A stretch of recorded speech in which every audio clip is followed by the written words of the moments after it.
মাছ এনেছে, এটা হচ্ছে তোমার বড় বড় পোনা নিয়ে, সেখানে লেজাগুলো আলাদা করে ভেজে রেখেছি। মাছগুলো একটু ভেঙে গেছে দেখলাম, তাই জন্য এগুলো আলাদা রেখেছি।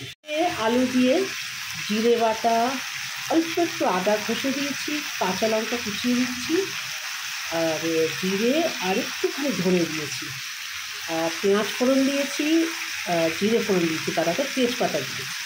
এইটা দিয়ে আমি এখন এটাকে নাড়াবো, নাড়িয়ে একটু কষে নেবো। আমি আগে মশলাটা কষে নিয়েছি, অনেক সময় ঝিঙে টিঙেগুলো আগে ভেজে নিয়েছি, কিন্তু আজকে সেটা করিনি, আজকে একসাথেই করে দিলাম, দেরি হয়ে গেছে, সেই জন্য করেছি কি একসাথেই করছি, বুঝলে, একসাথে মশলাটা আর এটা ভাজাটা একসাথে কষিয়ে নিয়েছি।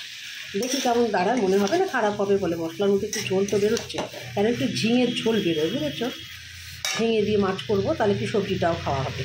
লঙ্কাগুলো এখন কাটবো, মাঝখানে চিড়ে চিড়ে দেবো। লঙ্কাগুলো একদম ঝাল নেই, পাশের বাড়ির বউটার কি ঝাল, ওরকম যদি একটু লঙ্কাগুলোরও ঝাল হতো তাহলে নয় কাজের দিত। এখন এইগুলোকে কাটবো, দেখতে পাচ্ছ না, দেখেই বোঝা যাচ্ছে ঝাল নেই একদম। এতগুলো লঙ্কা দেবো, যখন খাবো একটুও ঝাল বেরোবে না, বুঝেছ। আশেপাশের লোকের দেখি কথা হজম করা যায় না, এত ঝাল, লঙ্কায় কেন ঝাল নেই কে জানে। মশলা দিয়ে কষালাম আলু আর ঝিঙেটা আলাদা করে, আর ভাজিনি তো কিরম একদম নরম হয়ে গেছে, দেখেছো তো, অল্প হয়ে গেছে, একদম ভরা ভরা ছিল, অল্প হয়ে গেছে। আমার ঝিঙে দিয়ে না আমার খিচুড়ি খেতে খুব ভালো লাগে, অনেকদিন করিনি। এতে সুবিধা হচ্ছে সবজিটাও খাওয়া হয়, আর আমাদের মতো যারা ওয়ার্কিং লেডি, আমরা তো ওয়ার্কিং লেডি না, বাইরে বেরোতে হয়, তাদের কাছে সময়টা বড় অভাব, তাই জন্য ঘরের কাজ বাইরের কাজ সব করতে গিয়ে রান্নাবান্নার দিকটা ঠিকঠাক হয়ে ওঠে না। তাই জন্য আমরা কী করি, মেয়েরা একটু বুঝে শুনে কীভাবে একটু পুষ্টিকর খাবার বানানো যায় অথচ কম সময়ের মধ্যে, তাই জন্য আমাদের এরকম আবিষ্কার চলতেই থাকে, আমাদের চলতেই থাকে যেভাবে হোক। আর এটা আমি রান্না করলাম আজকে অলিভ অয়েল দিয়ে রান্না করি মাঝে মাঝে, কেন কি অলিভ অয়েল খাওয়া ভালো শরীরের জন্য, যত একটু দামি হোক সেই ধরনের তেল খাবে, তাহলে একটু শরীরের জন্য ভালো, এবং কম তেলে, যতটা কম তেলে রান্না করা যায় সেটা চেষ্টা করবে। ঠিক আছে বন্ধুরা, তাহলে হয়ে আসছে, এবার একটু জল দিয়ে দেবো। একটা গ্যাসে আমি এঁচড় বসিয়ে দিলাম, এঁচড়টা একটু সেদ্ধ করতে নুন হলুদ দিয়ে গরম জলে একটু সেদ্ধ করতে বসিয়ে দিলাম।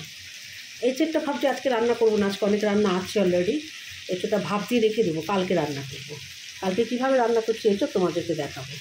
ধরো কালারটা হয়েছে, ওপরে লঙ্কাগুলো ছেড়ে দিয়েছি, একটু মাঝখান দিয়ে চিড়ে, আর একটু জল দিয়েছি, কেন কি অনেকগুলো মাছ তো, সেগুলো তো ডুবতে হবে না, আর একটু ঝোল থাকবে, মাছের ঝোল খাবো, সেই হিসাবে ঝিঙে আলু দিয়ে কাঁচা লঙ্কা দিয়ে, বুঝেছো, মাছের ঝোল, খুব সিম্পল রান্না, খুব সাধারণ, পেটের জন্য গরমকালে খুবই ভালো, আর টেস্টিও হয়, বুঝেছো। বেশি মশলা টশলা আমি কম ইউজ করি সবসময়তেই, মাংস রান্না করলেও মশলা কম দিই, আর যতটা পারি তেল মশলা কম দিয়ে রান্না করি, শরীরের জন্য যতটা মেনটেন করতে হয় না, মাদেরই তো মেনটেন করতে হয়, ঘরের মা বোনেরা বউরা এরাই তো মেনটেন করে এগুলো না, খাওয়ার জিনিসগুলো। তো অনেকে আছে যে আমার কাছে রয়েছে তেল বেশি দিয়ে দিই, তাদের একটু তেল বেশি, বুঝেছো, যাদের তেল বেশি তারা তেল বেশি দেয়, আমার এত তেল নেই, সেই জন্য আমি একটু কম তেল দিই, বুঝেছো বন্ধুরা। আমার মাছ রান্না হয়ে গেছে, এইবার টপ করে নিয়ে পটপট করে খেয়ে নিই। কেমন হয়েছে দেখো, দেখতে কেমন হয়েছে বলো, দেখতে ভালো হলেই ভালো।